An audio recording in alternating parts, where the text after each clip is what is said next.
Oke, sekarang berada di FEB. Kira-kira mau ngapain ya kita di sini? Mari kita saksikan. Nah, kita di sini guys untuk mau mewawancarai mahasiswa-mahasiswa di sini mengenai terkaitan dengan bidang teknologi dan juga bidang ekonomi mereka guys. Nah, mari kita cari para narasumbernya guys.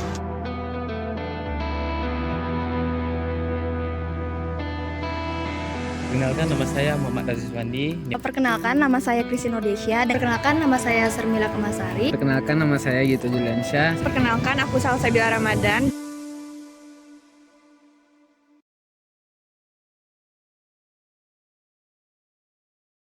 Itu kalau di bidang ekonomi itu kan kami ini menggunakan seperti software-software yang ada di dunia ini, seperti kayak misalnya kami menggunakan aplikasi-aplikasi akuntansi dan juga kayak menggunakan kayak Excel, Microsoft dan lain-lain.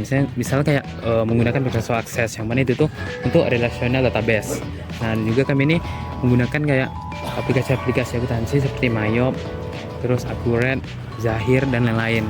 Nah, jadi selain itu tuh kami ini gunainnya ini kayak untuk mencari referensi juga. Kami menggunakan seperti kayak Google atau kayak dari mana-mana aja lah, pokoknya dari internet ada juga.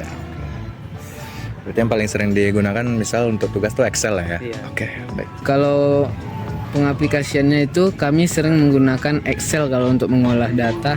Terus kalau untuk menginput transaksi, karena di ekonomi kami kan belajar menginput data, jadi kami menggunakan Mayop 18 gitu. Kalau di jurusan aku kan manajemen, jadi aku lebih menggunakan teknologi kayak Microsoft Excel, terus SPSS, Smart PLS, dan kayak aplikasi AI ChatGPT sama Perplexity gitu.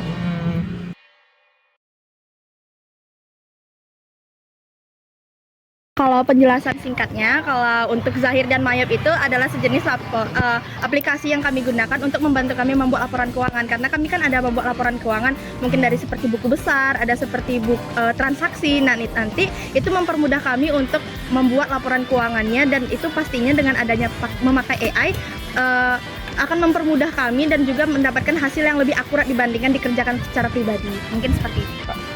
Sejauh ini manfaat utama yang saya rasakan ketika saya menggunakan 3 aplikasi ini, terutama kayak aplikasi Microsoft Word ya, itu sangat membantu kita kan dalam pembuatan tugas seperti makalah ataupun resume dari tugas-tugas kita gitu. Terus juga kalau kayak aplikasi Excel itu sangat membantu kita dalam kalau akuntansi kan kayak perhitungan, kayak buat laporan keuangan ataupun segalanya berbagai macamnya. Itu kayak sangat membantu lah kan, kayak hasilnya itu juga akurat gitu, karena kan udah langsung menggunakan aplikasi. Kalau kayak Microsoft Excel, SPSS, Smart PLS itu tuh kan buat ngebantu tugas perkuliahan juga, kayak ngolah data gitu. Tapi kalau kayak ChatGPT, Perplexity itu buat nambah ini aja sih, kayak misalkan kita bingung nih jawaban tugasnya itu apa gitu. Jadi nambah-nambah itunya dari sana gitu.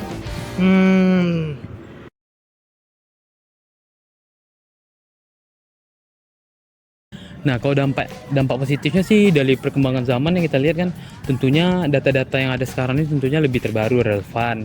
Terus dalam pengerjaannya tuh bisa lebih cepat atau efisiensi waktu. Nah, terus ada laginya dengan itu tuh kayak memudahkan kita dalam mengerjakan sesuatu gitu. Ibaratnya nggak perlu ribet lagi lah, udah simple lah ibaratnya sekarang. Berarti efisiensi waktu sama lebih mudah kan jadi mengerjakan. Kalau dalam segi positifnya pasti untuk mempercepat kami untuk mengerjakan laporan. Terus kalau misalnya kami keliru, nanti kan bisa dia langsung men-track mana yang kami keliru untuk memasukkan angka ataupun nama akun yang kami input. Untuk dampak positifnya dari ketiga aplikasi tadi ya, kayak misalnya Microsoft PowerPoint ini itu sangat membantu kakak untuk membuat PPT yang menarik ketika kita presentasi gitu kan. Juga kayak bisa kayak memakai animasi-animasinya yang telah ada di PowerPoint itu. Terus juga kalau untuk Microsoft Word ini kan sangat membantu kita lah dalam membuat surat juga bisa. Terus juga kayak membuat makalah.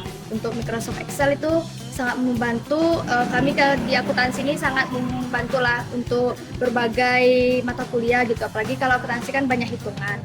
Itu sih. Oh, baik ya Kak.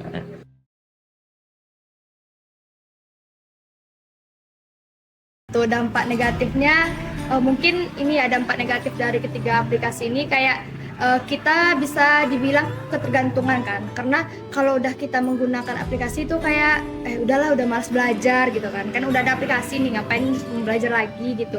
Terutama aplikasi Excel kan kayak nggak usah lah belajar hitungan ini lagi gitu kan udah ada aplikasi, jadi kayak udah terinput tersendiri, udah kayak tersusun tertata rapi gitu. Jadi dampak negatifnya tuh kayak lebih malas lagi belajar gitu. Jadi dampak negatifnya bikinnya malas agak. Kalau dampak negatifnya ya, kalau bagi orang yang bukan akuntansi, dia nggak bakal paham dasar akuntansi. Soalnya kan tinggal input, jadi udah jadi aja laporan keuangannya.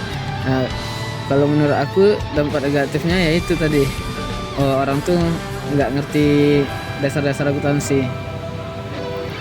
Kalau dampak negatifnya pakai AI itu jadi lebih males sih, itu aja. Kayaknya semua mahasiswa kayak gitu sih kakak.